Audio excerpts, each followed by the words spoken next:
Namo saya Adi Budaya, Namo Buddhaya. Pada kesempatan kali ini saya akan menjelaskan rangkuman dari Dhamma Desana dari beliau Bante Utomo dan Romo Cornelis. Nah, jadi pertama apa itu karma? Jadi karma itu adalah niat sama perbuatan. Bisa lewat tubuh, ucapan, ataupun pikiran. Jadi kita semua tahu ya, jadi kalau dengar dari karma itu kayak kita menolong orang, itu dapat karma baik. Terus kalau kita berbuat jahat atau mikir jahat, itu akan mendapatkan karma buruk. Nah, di sini dari Dhammadesana yang saya dengar, itu bisa lebih spesifik dari situ. Saya akan menjelaskan dan merangkumkan.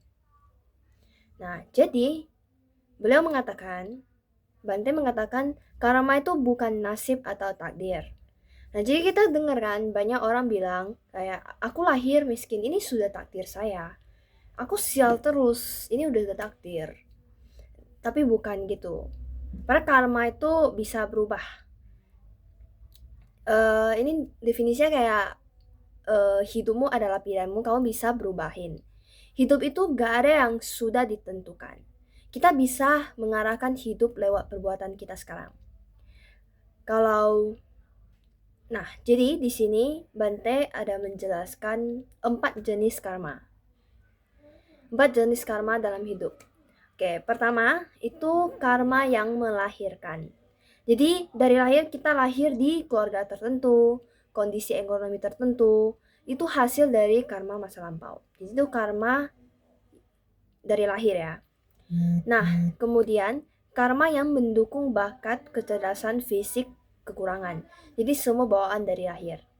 Yang ketiga, itu ada karma yang mengurangi perilaku kita sekarang yang bisa memperbaiki atau merusak hidup.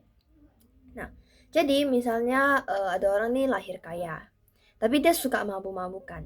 Nah, dari mabukan itu menyebabkan celaka. Terus ada juga yang lahir kurang mampu, tapi dia rajin berbuat baik. Nah, jadi dia bisa dari itu pelan-pelan membaik. Keempat itu ada karma yang memotong perubahan drastis yang langsung mengubah alur hidup. Nah, jadi kalau misalnya suka mabuk, kan jadinya celaka. Suka berbuat baik, nah jadi bisa pelan-pelan lebih baik. Jadi bisa ditarik garis bawahi bahwa kunci utamanya karma itu dari pikiran. Jadi ini kenapa? Karena pikiran adalah pelopor segalanya. Sebelum kita ngomong atau bertindak, nah kita mau lakukan sesuatu, pasti dari pikiran dulu, ada pikiran. Jadi kayak pikiran ini yang arahin perbuatannya mau ngapain. Nah, jadi ini pikiran yang, jadi kita harus kontrol pikiran kita untuk menentukan arahannya. Bante menjelaskan bahwa kita bisa latihan pikiran kita. Salah satunya metodenya kayak meta gitu, kayak semoga semua makhluk hidup berbahagia. Dengan itu kita harap orang lain bahagia. Dan jadi kayak misalnya orang punya barang yang bagus duniawi, ikut senang, bukannya iri karena mereka yang achieve gitu. Selanjutnya kita pasti penasaran kan, kayak gimana sih kehidupan masa lampau kita? Apakah kita bisa lihat atau mengetahui? Nah, jadi dalam salah satu ceramahnya di Wihara Pulida Masuka, Bapak Cornelis Wower MA menjelaskan ada 4 cara seseorang bisa mengetahui kehidupan masa lampau kita. Nah, beliau menjelaskan ada 4. Jadi pertama itu lewat seorang indigo. Jadi indigo ini memang terlahir dengan sensitivitas indera keenamnya lebih tinggi. Jadi dia bisa melihat atau melihat gambaran tentang kehidupan masa lampau dirinya atau kehidupan masa lampau orang lain. Jadi ada makhluk yang kita tidak bisa lihat. Jadi bawaan lahir bukan sebuah latihan. Kedua itu ada ingatan kelahiran lampau pada masa kecil. Jadi ada masa kecilnya, yang anak kecil, itu dia karena kondisi batinnya masih murni, dia belum terlalu banyak tertutup oleh dunia luar, jadi ada jejak meditasi dari masa lampau. Nah, jadi ini bisa dia lihat gitu. Nah, tapi ini bisa memudar karena seiring bertambahnya manusia. Bertambahnya usia.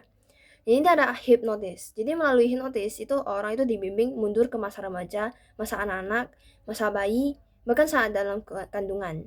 Jadi dia mencapai fragmen kehidupan lampau.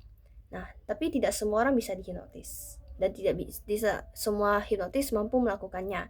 Tapi metode ini dikenal karena eksplorasi memori bawah sadar melalui meditasi. Jadi cara yang paling sesuai dengan ajaran Buddha itu beberapa tradisi meditasi itu seorang meditator itu dia latihan. Konsentrasinya itu kalau udah mencapai, itu bisa melihat kembali ke kehidupan lampau, memahami sebab akibat perbuatannya, dan melihat bagaimana proses kelahiran kembali terjadi. Baru kemudian lanjut ke wipasana, itu melihat anicca, dukkha, anatta, dan gitu. Sekian dan terima kasih. Akhir kata saya mengucapkan Namo Sang Hyang Adi Budaya, Namo Buddhaya.